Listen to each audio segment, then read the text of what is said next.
Another game, another video. Let's go ahead and start by saying, this game literally just retells KH1 and Chain of Memories. But that's not saying much, considering I don't rate on that. Let's talk about stuff I do rate on now. The first world we'll talk about is Destiny Islands, which is just the main beach area from previous games, but this time with a ton of blocks everywhere, which this is the only time I'll mention it since every area has all these blocks. Visually, there are a couple of changes, like making everything fit into a neat little box so that everything wasn't rendering weirdly. But other than that, not too much else to say. The keyhole of this world takes you to the dark side boss fight that we're all used to by this point. You don't get a keyblade for finishing this world, rather you continue to run with the basic kingdom key. The next world to cover is Traverse Town, which didn't get that much of a makeover. Rather, most of the rooms were cut to make a more linear path to go down. You have to find your way around town in order to find Huey, Louie, and Dewey, and once you send all three back to Sid, you get the pieces of the keyhole.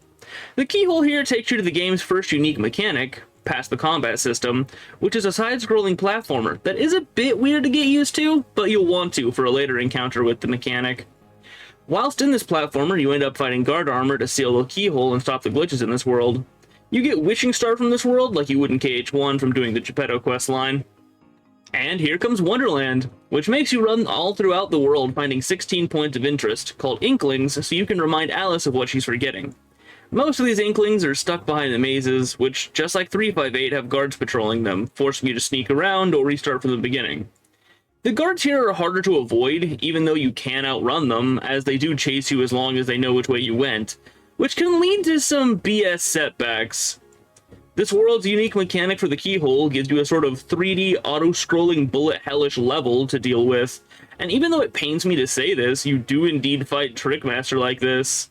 And you once again get the same Keyblade as before, with the ability to get Lady Luck from this world upon completion. The next stop on Sora's Conquest is Olympus Coliseum, which is the same as previous titles, but you only stay in the first two rooms for all of 30 seconds. Rather, you go into the keyhole from the very beginning. This keyhole's unique mechanic is that it turns the game into a turn-based RPG with real-time reaction commands, much like a Mario and Luigi game. I really like this change-up in the pace of the game, and it feels really well done, with the commands you have set being able to be combined into different combo moves on your enemy. You end up fighting not only Cloud, but also Hades and Cerberus. Honestly, I would love if they made an entire game like this, but I know it would never happen. Keeping up with the trend of the same Keyblade, you get Olympia from completing this world. Agrabah is alright. The only new parts of this world are the changes to the Cave of Wonders, which are debatable as to whether or not they're better. Chasing Iago around the main city is a bit of a pain, as there are more ways to get to the side areas, but that also makes it more difficult to remember which ones you've gone through as of yet. Also, the whole Jafar Phantom stealing the time you have to hunt down Iago is infuriating, to say the least. Sadly, the keyhole in this world doesn't give you a new mechanic to run with. Rather, it changes up the Jafar fight a bit, by instead of having a huge platform in the middle that moves up and down, instead Jafar is in the center and you have to use the various blocks in order to destroy Iago's health. No one is surprised, but of course you get 3 wishes from this world.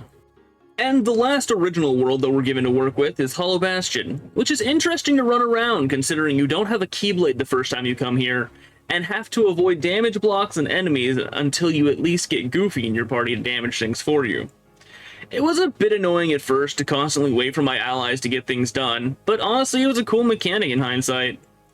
There are also these weird time switches that can be a bit annoying without the ability to break blocks or waiting on your teammates constantly in order to successfully complete the circuit. The keyhole here takes you into a fight with Pete, which happens twice, and then you fight Dark Riku twice. The Keyblade here is another familiar one, being Oblivion. The next world we go into is Riku himself. Mickey, it's Riku.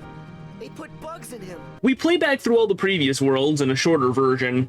The main goal of these sections is to find the hidden door and complete the challenges within the rifts. Except for Hollow Bastion, which just has you fighting Dark Riku again, but this time he can use his desperation move from the very beginning. After this, you go into another side-scrolling level like in Traverse Town, and at the end you have to do the Maleficent Dragon fight in 2D, with no commands. Not gonna lie, it was a bit of a struggle for me. You don't get a new Keyblade for completing Riku, but just wait, there is a new Keyblade around here somewhere.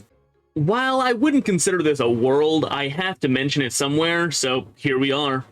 You enter the weird portal thing from KH1 that took you to Kingdom Hearts, and instead of a rehash of that, you get another 3D auto-scroll section, followed by another Darkseid fight, but this time Darkseid got some elemental abilities, and is also canonically Data Sora's Heartless.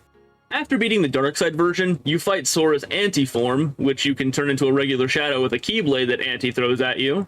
This goes on for 3 phases, and more Antis are made to try and stop you. Eventually, Sora's Keyblade runs out of battery and disappears, but Mickey saves him and blasts the Darkseid Sora with a beam from his Keyblade. Then you just have to beat the crap out of the Shadow again and actually win. But hey, at least from this slightly annoying fight, we do get another Keyblade. Introducing 01, which for some reason I really like the look of. Something about the pixelated look of it is cool to me. But that's not the end yet, as we have the Castle Oblivion section coming up now. Honestly, a rehash of all the worlds we've gone through up to now, but the rooms in Castle Oblivion don't change to look like all the different worlds, which I can respect. Once you've given each of these worlds a once-over, you get to fight this nameless figure, who ends up being Roxas. The fight is rather difficult, but I think I'll talk about that in our next section. Honestly, I just wanted to talk about the difficult fights in this game, as some fights feel horrible to work through. The first one I'll bring up is any of the block snake fights with a lot of vertical terrain you can't get up, as they like to stay away from you as long as possible. But I did get lucky with one of these at a certain point, which is what you're seeing in the background right now. Next up, the Maleficent Dragon fight felt like garbage, as you have no healing and have to rely on dodging everything and waiting on the next elemental command to spawn in. Pretty much any of the defenders are required to fight to clear sectors in the game, as they are quick to block your attacks, so you have to get behind them, but you can't see where they're looking when they go invisible. Dark Riku, as the game doesn't give you enough block time on your block command, and it doesn't chain or extend upon getting hit like other games, making it so that the one true choice to getting around attacks is just dodging profusely. And finally, Roxas, which was a more defensive fight in KH2, but without the use of block or reflect, became more of an issue. So my entire fight became the strat I like to call Jump Around! Jump Around! So, how did this game fare in my eyes? I loved the game from the very beginning, when I first got to try out the new combat system, but was sad to find that nothing actually happened here story-wise, other than letting us know what was in the letter at the end of KH2. I have to go ahead and give the game a 9 out of 10, as I never found myself being bored of the game and wishing it would be over faster. 358. Sorry about that.